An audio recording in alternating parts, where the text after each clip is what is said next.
विपक्ष आंदोलन की बात कर रहा है, मगर जो कृषि कानून है उनके कंटेंट के बारे में और उनके इंटेंट के बारे में विपक्ष नहीं बोल रहा है। तो मैंने सोचा आज प्रधानमंत्री जी को खुश करें और जो 3 किसान के बिल हैं, खेती के बिल हैं, उनके कंटेंट का और इंटेंट का बात करें।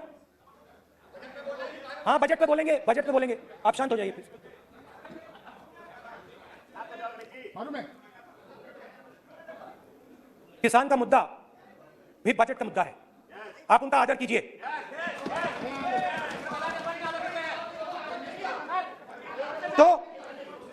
तो बात है कि इन 3 कानूनों का कंटेंट और इंटेंट क्या है।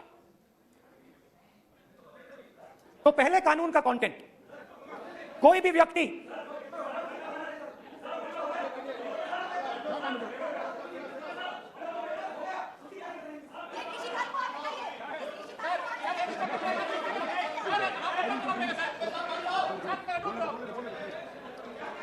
तो पहले कानून का कंटेंट क्या है?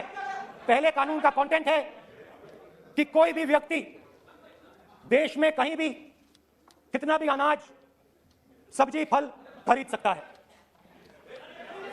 जितना भी खरीदना चाहता है खरीद सकता है।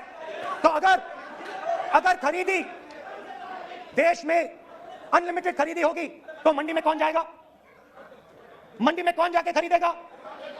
तो पहले कानून का कंटेंट मंडी को खत्म करने का है, इसका लक्ष्य मंडी को खत्म करने का है। दूसरे कानून का कंटेंट क्या है कि बड़े से बड़े उद्योगपति जितना भी अनाज, जितना भी फल, जितनी भी सब्जी स्टोर करना चाहते हैं वो स्टोर कर सकते हैं, कोई लिमिट नहीं, जितना वो होल्ड करना चाहते हैं कर सकते हैं। दूसरे कानून का कंटेंट एसेंशियल कमोडिटीज एक्ट को खत्म करने का। दूसरे कानून का कंटेंट जमाखोरी को अनलिमिटेड तरीके से हिंदुस्तान में चालू करने का। अब तीसरा भी कानून है। तीसरा कानून का कंटेंट जब एक किसान हिंदुस्तान के सबसे बड़े उद्योगपति के सामने जाकर अपने अनाज के लिए, अपनी सब्जी के लिए, अपने फल के लिए सही दाम मांगे तो उसे अदालत में नहीं जाने दिया जाएगा। तीसरे कानून का कंटेंट आपको याद होगा, स्पीकर सर,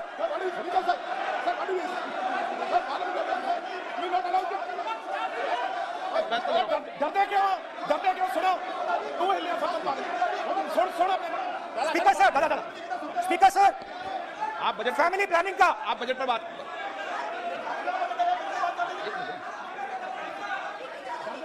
आप सर सालों पहले फैमिली प्लानिंग का एक नारा था, आपको याद होगा, हम दो हमारे दो। अब मैं इंटेंट की बात करता हूं, कानून के इंटेंट की बात। आज क्या हो रहा है? जैसे कोरोना दूसरे रूप में आता है वैसे ही ये नारा दूसरे रूप में आया है। आज इस देश को 4 लोग चलाते हैं। आप बजट पर चर्चा कर लें। बजट पे कर रहा हूं सर, बजट पे आ रहा हूं। 4 लोग चलाते हैं, हम दो और हमारे दो। जैसे उस टाइम नाम सब जानते हैं। आप बोलो, आप हम दो हमारे दो। ये किसकी सरकार है? हम दो हमारे दो। तो आप आसन को पहले कानून का इंटेंट बताता हूं। आप आसन को संबोधित करें। पहले कानून का इंटेंट, माननीय सदस्य, आप आसन कि हमारे 2 मित्रों में से एक जो सबसे बड़ा मित्र है उसको पूरे हिंदुस्तान के अनाज, फल और सब्जी को बेचने का अधिकार। यह है पहले कानून का इंटेंट। नुकसान किसका होगा?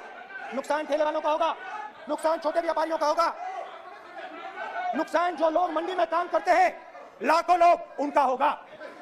अब चलिए दूसरे कानून की इंटेंट की बात करते हैं। दूसरा कानून का इंटेंट दूसरे मित्र की मदद करने का है। दूसरे मित्र को पूरे देश में अनाज, फल और सब्जी की मोनोपोली दी जा रही है। आज दूसरा मित्र 40% हिंदुस्तान का अनाज अपने साइलों में रखता है। ये कांग्रेस पार्टी की बैठक नहीं है, ये सदन है। और अगर बजट में साइलोज में रखेगा। ये सभा नहीं है। प्रधानमंत्री कहते हैं सर मैं अध्यक्ष जी आपको कहना चाहता हूँ, आपने बजट के लिए चर्चा के लिए बुलाया, मैं बता रहा हूँ, एक मिनट बैठिए।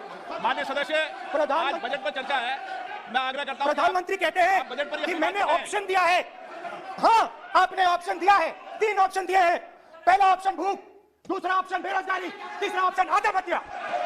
ये 3 ऑप्शन आपने दिए हैं। अब देखिए मामला क्या है। मामला यह है कि हिंदुस्तान का सबसे बड़ा बिजनेस, सबसे बड़ा व्यापार एग्रीकल्चर का है। 40% आबादी इसमें जीती है, इससे जीती है। 40 लाख करोड़ रुपए का धंधा है। इसमें किसानों को फायदा मिलता है,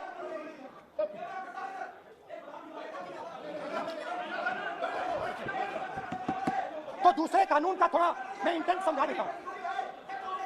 दूसरे कानून का इंटेंट है, पानी दो, पानी गिर जाएगा, पानी दो।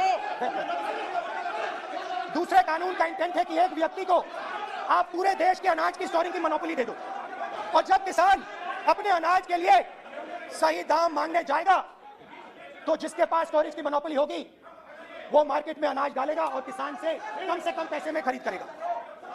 और जब वही किसान कंज्यूमर बनके अपना ही माल खरीदने जाएगा तो वही व्यक्ति अपने गोदाम से बजट में चर्चा है सर, बजट में चर्चा है। राष्ट्रपति अभी भाषण पे आपने चर्चा समाप्त कर दी, प्रस्ताव पास करके राष्ट्रपति जी को भेज दिया, अब उसी पे राष्ट्रपति जी का भी और आपका भी अपमान कर रहे हैं सर। ये आपका भी अपमान कर रहे हैं, सबका भी अपमान कर रहे हैं कि इस देश की जो रीढ़ की हड्डी है, किसान, मजदूर, छोटे दुकानदार, व्यापारी, उस रीढ़ की हड्डी को तोड़ के टुकड़े टुकड़े करके 2 मित्रों को दे दो। Sir rule 218 sir, rule 218 sir, rule sir, the debate on appropriation bill shall be restricted. The debate on appropriate bill shall be restricted to the matters of the public importance or administrative costly employed in the grants covered by the bill which have not already been raised while the relevant demands of grants were under consideration. I would like to remind him that he should restrict his speech to the budget. Number 2, and he is claiming that 40% of the groceries and other things, vegetables, they are kept in Adani's and Ambani's place. Let him prove that. Where from?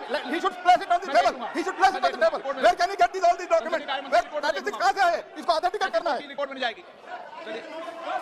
बैठिए, आप बोलने दे रहे हैं क्या? Sir आपने mic बंद कर दिया। बोलने दीजिए, बैठिए। माइक बंद कर दिया सर आपने। सर बैठिए, आप तो डिस्टर्बेंस कर, आप बोलने दीजिए ना। आप कोई रूल बता रहे हैं क्या? आप कोई रूल बता रहे हैं? अधीर रंजन जी, अधीर रंजन जी, अधीर रंजन जी को बता दें। Sir, 214. Sir, rule 214. Sir, discussion of a general character. Sir, discussion of a general character may be allowed on the motion or any amendment moved thereto, but the details of the grant shall not be discussed further than is necessary to develop the general point. Sir, discussion on general point is allowed.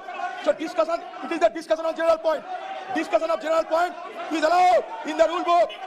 Discussion of general point. अच्छा, budget में क्या agriculture मुद्दा नहीं है? Budget में क्या agriculture मुद्दा नहीं है? तो बजट में जब एग्रीकल्चर मुद्दा है तो बजट में क्यों चर्चा नहीं हो सकता एग्रीकल्चर? दादा, My point of order is simple. You listen to this, sir. Please. 349. It says, while the House is sitting, a member, 2, shall not interrupt any member while speaking by disorderly expression or noises or in any other disorderly manner. While Honorable Member Rahul Gandhi is speaking, तब तो you disturb कर रहा है. Disturb कर रहा है. आप कोई आ दिएगा, कल नहीं था क्या? कल नहीं था।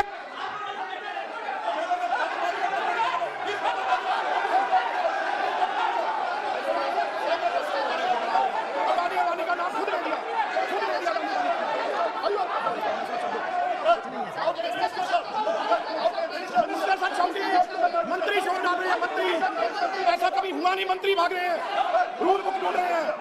अरे क्यों घबरा रहे हैं?